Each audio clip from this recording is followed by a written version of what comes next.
Sukihanto, Bapak Ibu semua. Perkenalkan, nama saya Kindela Yulia. Saya seorang pengajar abidama di Bandung. Pada kesempatan ini, saya akan membawakan topik tentang Introduction to Psychological Ethics atau pengenalan Dhamma Sanggani. Sebelum memulai sesi ini, marilah kita merangkapkan kedua tangan, beranjali, karena kita akan memberikan penghormatan awal kepada Sang Buddha. Namo tassa bhagavato arahato sama sambuddhassa. Namo tassa bhagavato arahato sama sambuddhassa.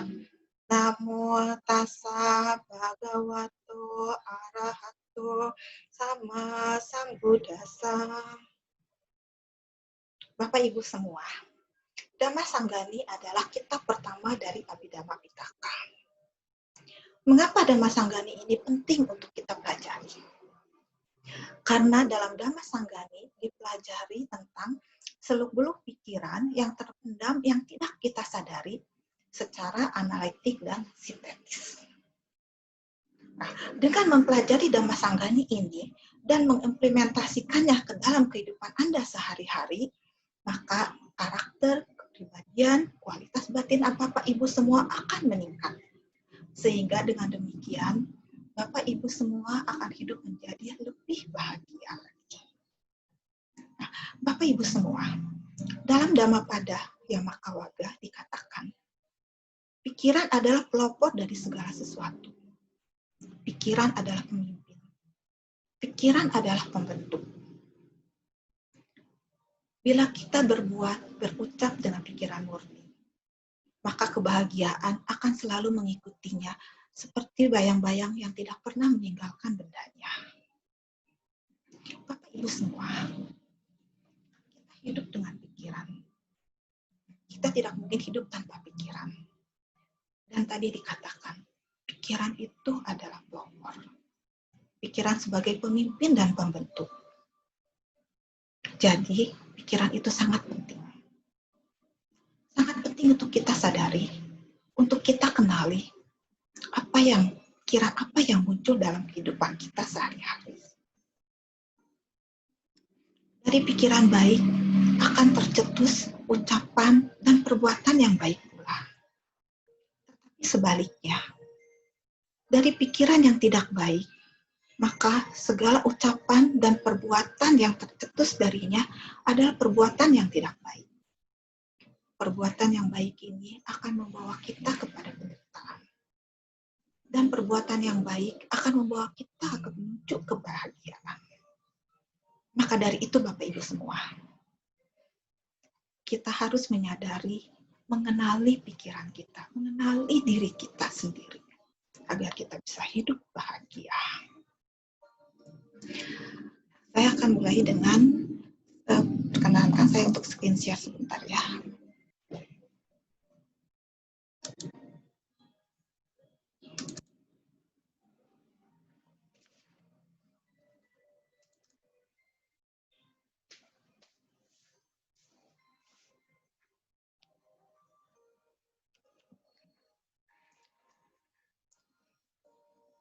Dalam Abhidhamma Pitaka itu terdapat 7 buku atau 7 kitab, yaitu pertama Dhamma Sanggani, kedua Wibangga, ketiga Datu Kata, keempat Pugala Panyati, kelima Katawatu, keenam Yamaka, dan ketujuh Patana.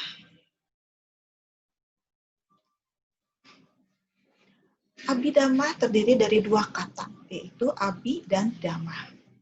Abhi itu merupakan awalan yang dipakai untuk menggambarkan sesuatu yang lebih luhur, lebih besar, lebih agung, lebih dalam, sangat besar, besar sekali, agung, jelas, mengagumkan, dan sebagainya. Sedangkan Dhamma berarti doktrin atau ajaran dari Buddha. Sehingga dengan demikian, arti Abhidhamma adalah pelajaran yang lebih luhur atau pelajaran yang tertinggi dari Sang Buddha.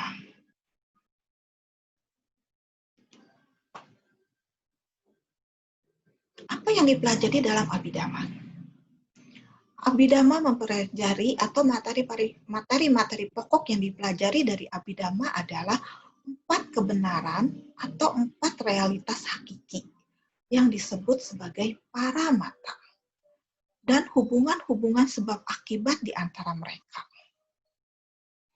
Materi pokok yang dipelajari di sini, yang dibahas di sini adalah bersifat teknis yang tinggi dan sistematis yang sangat mengagumkan, yang menggunakan istilah filsafat murni dan pengertian absolut. Dalam Abhidhamma ini dipelajari 4 pokok realita atau kebenaran hakiki. Yang pertama adalah cita, kesadaran atau pikiran. Nah, cita atau kesadaran kepikiran ini, Bapak Ibu sekalian mungkin bisa lihat di belakang saya, di background saya itu adalah tabel cita ya yang kita kenal. Yang mungkin Bapak Ibu semua sudah banyak yang kenal juga. Pokok yang kedua adalah cetasika, faktor-faktor mental atau faktor-faktor pikiran yang membentuk pikiran atau membentuk cita. Yang ketiga adalah materi atau badan jasmani. Dan yang keempat adalah nibbana, kedamaian abadi, kebahagiaan abadi, kebahagiaan tertinggi, dan sebagainya. Dari ketujuh buku Abhidhamma itu, isinya mempelajari tentang 4 pokok kebenaran hakiki ini, yaitu tentang cita, cetasika, rupa, dan nibbana. Abhidhamma menjelaskan batin secara kombinasi dari kesadaran atau cita dan faktor-faktor mentalnya. Kita mengenal ada 52 faktor mental. Dari ke-52 faktor mental ini, ada yang bisa mencemari batin, ada yang dapat memurnikan batin, dan ada yang bersifat netral, yaitu bukan tidak bermanfaat dan juga bukan tidak bermanfaat. Jadi, keseluruhan dari kombinasi antara kesadaran dan faktor-faktor mental itu ada 121 yang tabelnya bisa Bapak Ibu lihat di dalam background film ini. Sehingga dengan demikian, Abhidhamma itu boleh dikatakan sebagai psikologi yang tertinggi, ilmu filsafat tertinggi, dan ilmu pengetahuan yang tertinggi dari Sang Buddha.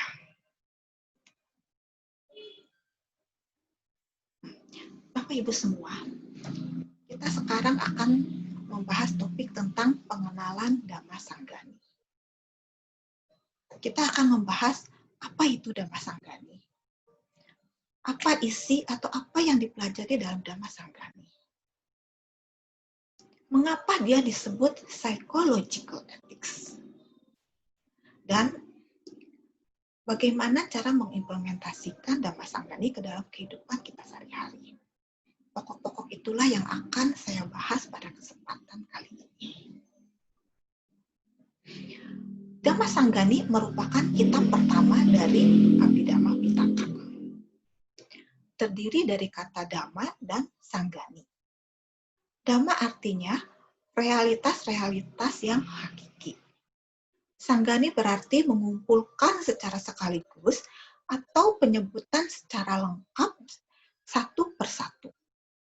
Jadi Dhamma Sanggani ini berhubungan dengan pengumpulan dan penyebutan satu persatu realitas yang hakiki, yang masing-masing disusun ke dalam kelompok-kelompok.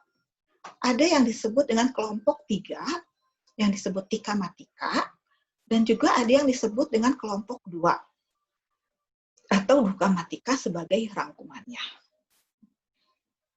Istilah Dhamma Sanggani di sini mengacu pada buku terbitan Myanmar.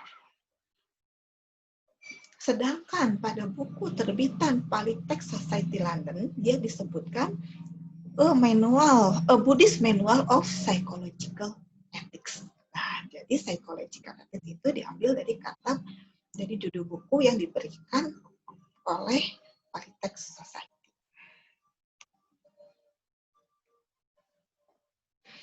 Semua buku Dhamma Sanggani didahului dengan daftar matika ini. Yang tadi ya, yang tika matika dan duka matika. Kelompok 3 dan kelompok 2. Dhammasanggani merupakan sebuah penelitian yang mengungkapkan secara cermat dan mencakup seluruh alam semesta.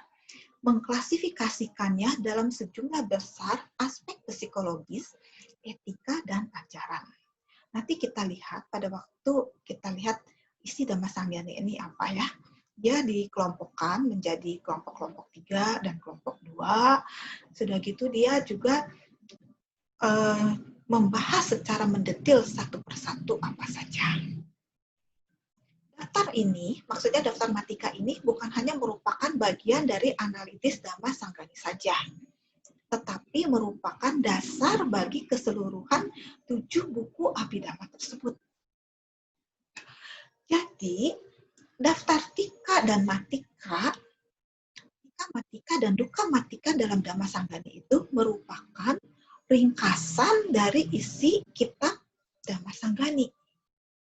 Tetapi lebih dari itu, lebih jauh lagi, merupakan ringkasan atau intisari dari ketujuh buku Abhidhamma. Nah, jadi Bapak Ibu semua, kita jelas ya, mengapa Dhammasanggani ini sangat penting kita pelajari. Karena dia merupakan intisari atau materi pokok yang terdapat di dalam tujuh buku kitab Abhidhamma Pitaka. Jelas ya?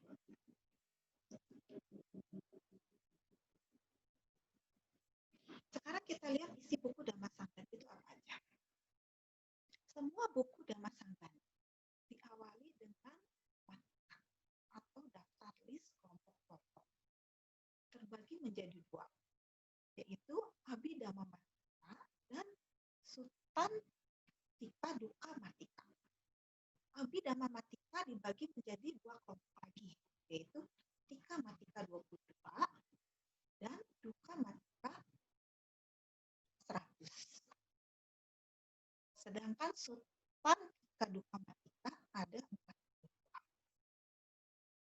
Bagian isi dari Dhammasanggani itu terdiri dari 4 atau 4 bab, yaitu Citu Pada Kanda, Rupa Kanda, Nikepa Kanda, dan Atta Kanda.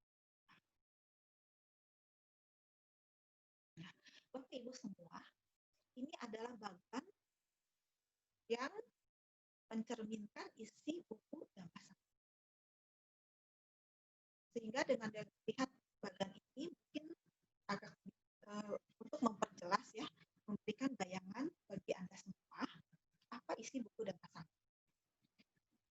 Tadi telah dikatakan buku Dhammasanggani diawali dengan daftar atau list matika kelompok. Lalu isinya yaitu pada bajani atau analisa-analisa dalam bentuk uraian yang secara dalam atau secara mendalam. Matika itu ada kelompok 3 disebut tika matika.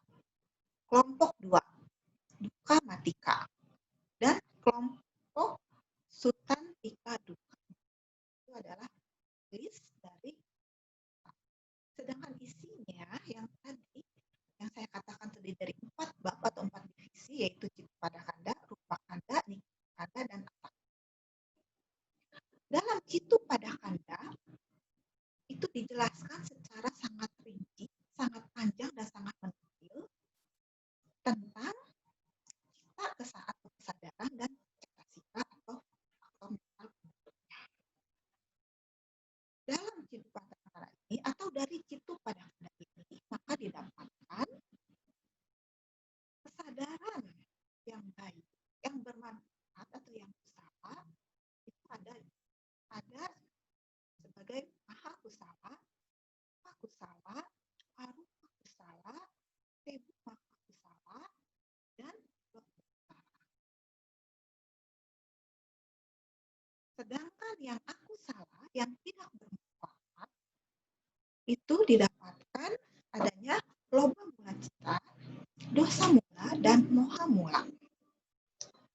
Yang ahetuka kusala wipaka terdiri dari maha wipaka, rupa wipaka, dan Akusala Wipaka. Lalu kelompok satunya lagi yaitu yang Kiriya, dibahas tentang Ahetuka Kiriya, Maha Kiriya, Pah Kiriya, dan Arupa Kiriya.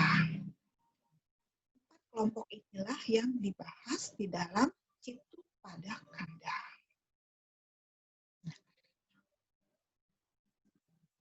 Kusala atau yang baik atau yang bermanfaat itu ada Mahakusala, yaitu perbuatan-perbuatan baik. Rupa kusala dan arupa kusala itu adalah perbuatan baik yang berhubungan dengan jana-jana.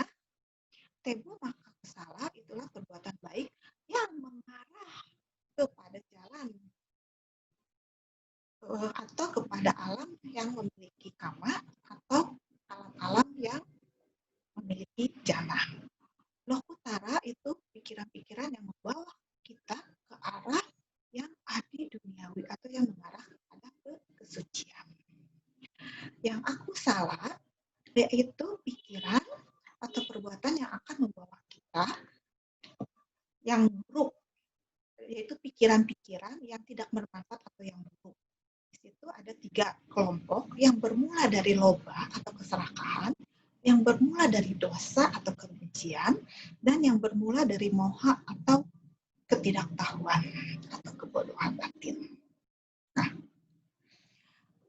yang ahetuka dan yang kiriya ini adalah termasuk yang bukan baik dan bukan tidak baik, atau yang disebut yang netral tadi, yang dibahas di sini ya. Divisi kedua atau bab kedua mengenai rupa kanda. Rupa kanda ini mempelajari tentang materi atau batin atau badan jasmani. Dia terdiri dari matika dan rupa wibati atau pengupasan rupa atau penjelasan tentang rupa. Dari kedua ini, dari matika dan rupa wibati ini bisa diambil atau dikelompokkan menjadi atau didapatkan kelompok-kelompok KK 43, Duka 104, Tika 79, Catuka 22, dan Pancaka Eka Dasaka, masing-masing 1 untuk tiap bagiannya. Itu adalah gambaran secara ringkas tentang pembagian rupa atau materi atau badan jasmani. Sebagian di sini, kelompok-kelompok yang disebutkan di dalam pembahasan rupa dan Cittupada Kanda ini, kita semua tentu sudah mengenalnya, yang berada di dalam atau dijelaskan di dalam buku Abhidhamma Sanggraha. Seperti contohnya tabel kita yang berada di belakang saya ini. Lalu ada lagi tabel cetasika dan tabel rupa. Nah, kalau kita ingat tentang pelajaran di dalam Abhidhamma Sanggraha, itu semua tabel-tabel itu, penjelasan itu diambil dari buku Dhamma Sanggani ini. Nah, sekarang bab ketiga atau definisi ketiga, yaitu Nikepa Kanda. Dari Nikepa Kanda ini bisa diringkaskan atau diambil ringkasan menjadi Tika Matika 22, Duka Matika 100, dan Sutan Tika Duka Matika 42.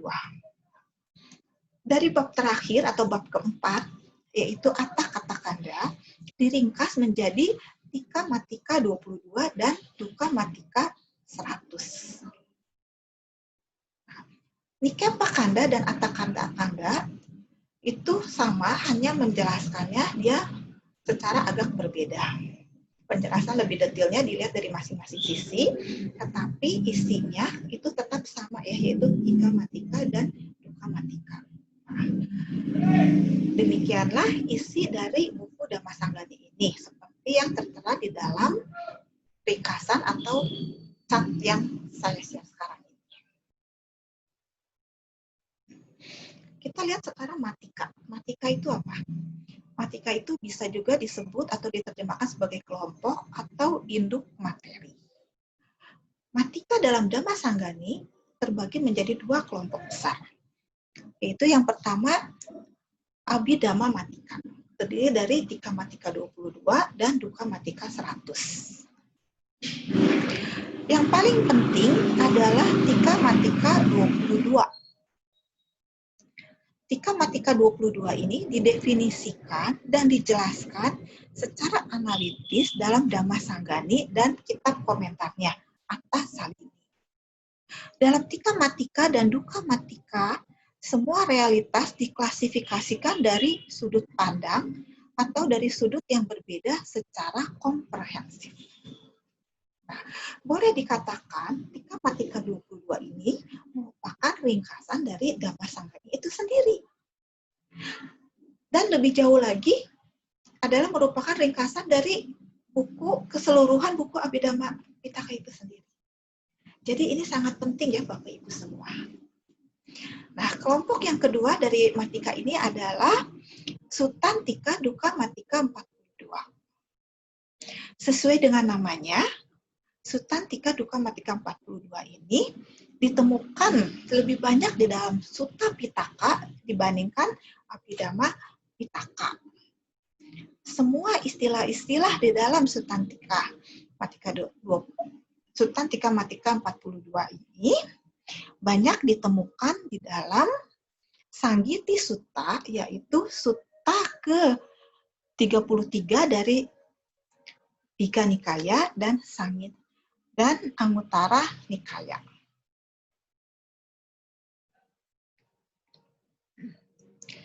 Dalam Dhamma Sanggani,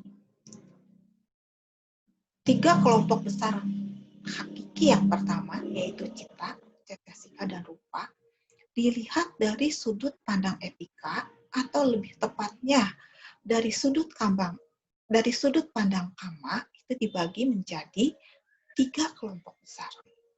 Yaitu yang pertama, fenomena atau keadaan yang bermanfaat atau baik secara kama, yaitu kusala kama. Kelompok yang kedua, fenomena atau keadaan yang tidak bermanfaat atau tidak baik secara kama, atau yang disebut dengan akusala dhamma. Yang ketiga, fenomena atau keadaan yang netral secara kama, atau yang disebut dengan abhyakata dhamma. Nah, Bapak Ibu semua, dalam Dhamma Sanggani ini, ketiga kelompok ini, yaitu kusala dhamma, akusala dhamma, dan abhyakata dhamma, itu dibahas secara sangat rinci dan sangat mendetail. Nah, Bapak Ibu semua, tadi kita setelah mengenal adanya cita atau kesadaran. Cita atau kesadaran itu ada yang baik, yaitu kusala cita, ada yang tidak bermanfaat, akusala cita, dan juga ada yang netral atau abhyakata cita. Nah, sekarang di sini dalam Dhamma Sanggani ini membahasnya secara sudut pandang kama. Nah, jadi hubungannya bagaimana? Jadi sekarang kita mengenal adanya kusala cita, pikiran yang bermanfaat atau pikiran yang baik. Lalu ada kusala kama, yaitu perbuatan yang bermanfaat atau yang baik. Dan ada kusala dhamma, fenomena atau keadaan-keadaan yang bermanfaat atau baik. Kusala cita atau pikiran atau kesadaran yang baik, seperti tadi waktu pembukaan telah saya terangkan ya, pikiran adalah pelopor. Nah, jadi pikiran yang baik ini dia akan mencetuskan atau kusala cita akan mencetuskan kusala kama, perbuatan dan ucapan yang bermanfaat atau yang baik. Nah, kusala cita atau kesadaran yang bermanfaat yang baik yang menghasilkan kusala kama atau perbuatan dan ucapan yang bermanfaat yang baik, inilah yang disebut sebagai kusala dhamma atau fenomena-fenomena atau keadaan-keadaan yang bermanfaat atau yang baik. Jadi, saya ulangi, kusala cita dan kusala kama inilah yang disebut dengan kusala dhamma. Demikian juga dengan yang tidak baik atau tidak bermanfaat atau akusala dhamma. Akusala cita, pikiran atau kesadaran yang tidak bermanfaat, yang tidak baik, akan menghasilkan akusala kama atau perbuatan dan ucapan yang tidak bermanfaat atau tidak baik. Aku salah cipta dan aku salah kama inilah yang disebut dengan aku salah dhamma, atau fenomena-fenomena atau keadaan-keadaan yang tidak bermanfaat atau tidak baik. Lalu yang terakhir adalah fenomena atau keadaan yang netral secara kama. Nah, jadi kita lihat di sini ya Bapak Ibu semua, dalam Dhamma Sanggani itu mempelajari pikiran baik yang bermanfaat, yang baik, ataupun yang buruk, yang tidak bermanfaat dan yang netral secara mendetil, secara rinci, secara lengkap.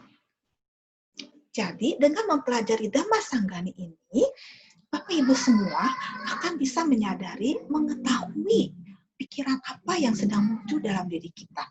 Dan Bapak Ibu semua juga akan lebih mengenali diri Anda semua masing-masing dengan mempelajari Dhamma Sanggani ini.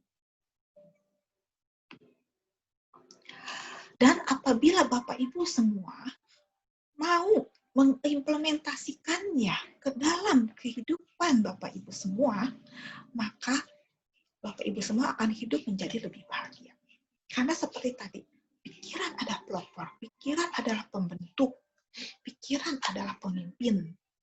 Dan perbuatan baik yang dihasilkan dari pikiran baik akan membawa kita semua menuju ke kebahagiaan. Nah, Bapak Ibu semua, saya ingin memberikan pengertian tentang psychological ethics itu apa, karena Dhamma Sanggani mendapat julukan sebagai psychological ethics dalam Buddha Dhamma. Psikologi terdiri dari dua kata, yaitu psike artinya jiwa dan logos artinya pengetahuan.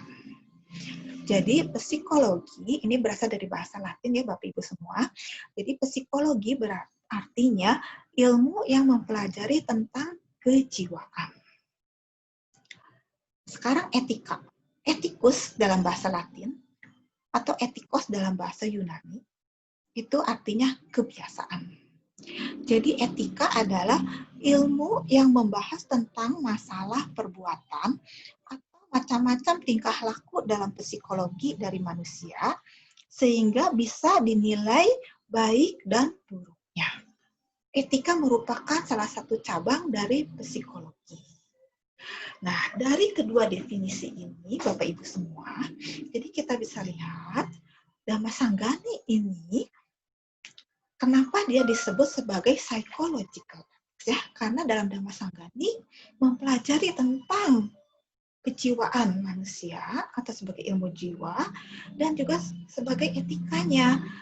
Jadi kita tahu mana yang baik dan mana yang buruknya.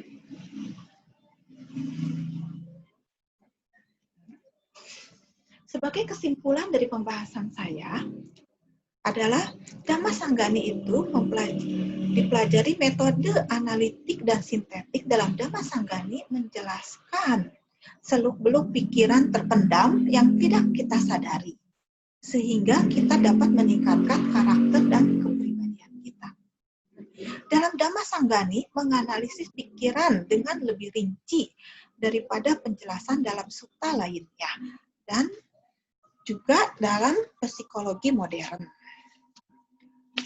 Terlepas dari kepercayaan apapun yang dimiliki oleh seseorang, buku ini akan memandu seseorang menuju tujuan ke arah yang benar, ke jalan yang benar, sehingga akan menjauhi semua kekecewaan dan kesengsaraan.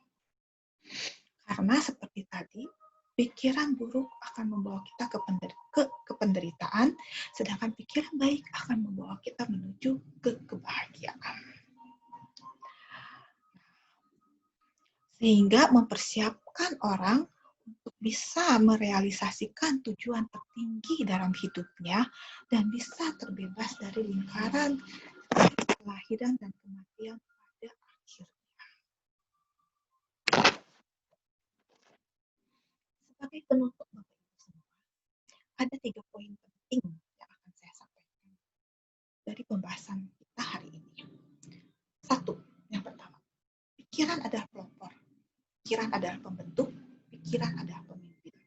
Jadi kita semua harus mengetahui pikiran apa yang muncul dalam diri kita.